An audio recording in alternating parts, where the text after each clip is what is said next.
पहला क्वेश्चन के निम्नलिखित में किस शब्द में अव्ययी भाव समास नहीं है? नीरस, प्रतिदिन, देशभक्त या यथारुचि। तो इसका राइट आंसर होगा अव्ययी भाव समास किसमें नहीं है? तो देशभक्त में अव्ययी भाव समास नहीं है। यथारुचि, प्रतिदिन और नीरस इन तीनों में अव्ययी भाव समास है। अम्ब अम्बु युग्म का सही अर्थ है माता, जल, पृथ्वी, आकाश, जल माता या माता पृथ्वी। तो इसका राइट आंसर होगा अम्ब और अम्बु। एक अम्ब का अर्थ होता है माता और दूसरे अम्बु का अर्थ होता है जल। तो इसका राइट आंसर होगा ऑप्शन ए।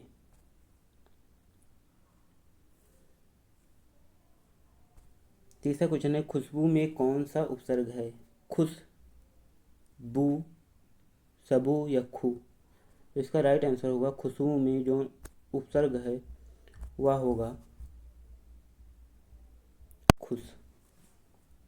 चौथा क्वेश्चन है ढूढ़ाड़ी बोली कहाँ की है? पश्चिमी राजस्थान की, पूर्वी राजस्थान की, उत्तरी राजस्थान की या दक्षिणी राजस्थान की। तो इसमें आपका राइट आंसर होगा ढूढ़ाड़ी बोली जो है वो है पूर्वी राजस्थान की। पांचवा क्वेश्चन है पुत्र की हरकतों से तंग आकर पिता ने उसे कहीं का ना रखा, ठिकाने लगा दिया, तिलांजलि दे दी या घर से निकाल दिया। तो इसका राइट आंसर होगा पुत्र की हरकतों से तंग आकर पिता ने उसे तिलांजलि दे दी। छठा क्वेश्चन है पाप पुण्य का सही समास कौन सा है? अव्ययी भाव, दिगु, द्वंद्व या कर्मधारय। तो इसका राइट आंसर होगा पाप और पुण्य का समास जो है वो है द्वंद्व समास। क्वेश्चन है किस क्रमांक का शब्द तद्भव है?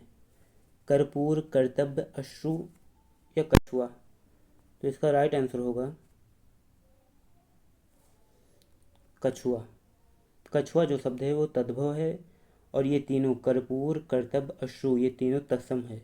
कछुआ का तत्सम शब्द जो होता है वह होता है कच्छप।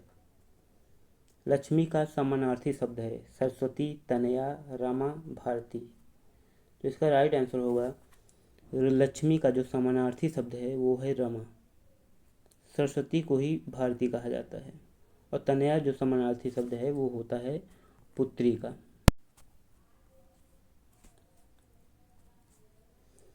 घंटी बजी है कोई आया पंक्ति में कौन सा सर्वनाम है? निजवाचक, अनिश्चयवाचक, प्रश्नवाचक या निश्चयवाचक। तो इसका राइट आंसर होगा घंटी बजी है कोई आया है। इसमें जो सर्वनाम होगा वो होगा अनिश्चयवाचक। इसमें किसी का पता नहीं कि कौन आया है, इसलिए यह जो सर्वनाम होगा वह होगा अनिश्चयवाचक। 10वां क्वेश्चन है विद्वानों ने आधुनिक लक्षणों के आधार पर छंद के एक अन्य वर्ग की मान्यता दी है। वह छंद है वर्णिक, मुक्तक, विषम मात्रिक या सममात्रिक। तो इसका राइट आंसर होगा विद्वानों ने जो नए छंद को मान्यता दी है वह है मुक्तक छंद। 11वां क्वेश्चन है कि द्वंद्व समास के दोनों पदों के बीच किस चिन्ह का प्रयोग होता है? विराम चिन्ह का, योजक चिन्ह का, अर्धविराम या अल्प विराम। इसका राइट आंसर होगा द्वंद्व समास के दोनों पदों के बीच जिस चिन्ह का प्रयोग होता है उसे योजक चिन्ह कहते हैं। 12वां क्वेश्चन है नीचे दिए गए प्रश्न के उत्तर के रूप में चार चार विकल्प दिए गए हैं, उनमें एक ही सही है। सही विकल्प का चयन कीजिए। अस्थायी भाव की कुल संख्या कितनी है? 9, 10, 11 या 12। तो इसका राइट आंसर होगा अस्थायी भाव की संख्या की बात की जाए तो अस्थायी भाव की संख्या 9 होती है। 13वां क्वेश्चन है भारतीय आर्यभाषा के वैकाशिक काल को कितने भागों में बांटा जा सकता है? 3, 4, 2 या 5। इसका राइट आंसर होगा भारतीय आर्यभाषा के वैकाशिक काल को 3 भागों में बांटा जा सकता है। संध्या और रात्रि के बीच का समय क्या होता है? ऑप्शन है गोधूली, शाम, रात या छाया। तो इसका राइट आंसर होगा संध्या और रात्रि के बीच का जो समय होता है उसे गोधूली कहते हैं। किसी के पास रखी दूसरे की वस्तु वाक्यांश के लिए एक शब्द है वर्तिका, थाती, वयोती या पर्वती। तो इसका राइट आंसर होगा किसी के पास जो वस्तु रखी जाती है उसके लिए जो एक शब्द, एक वाक्यांश होता है वो उसका नाम है थाती।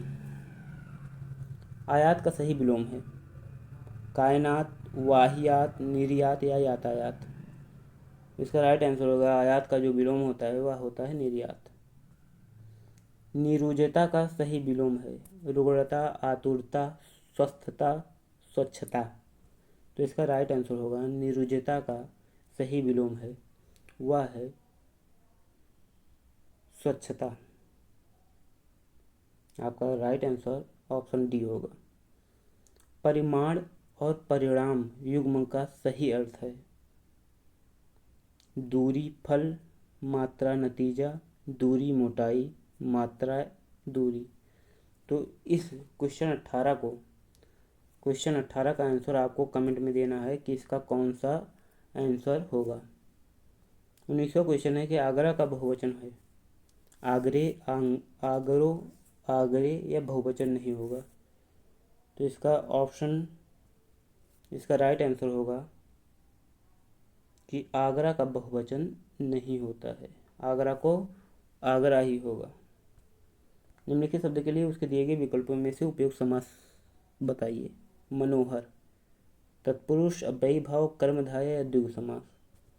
इसका राइट आंसर होगा मनोहर का जो समास होगा वो होगा तत्पुरुष। तो कैसा लगा आपको आज का ये वीडियो? अपने सुझाव कमेंट बॉक्स में ज़रूर दें। मिलते हैं एक नई वीडियो के साथ, तब तक धन्यवाद। राधे राधे।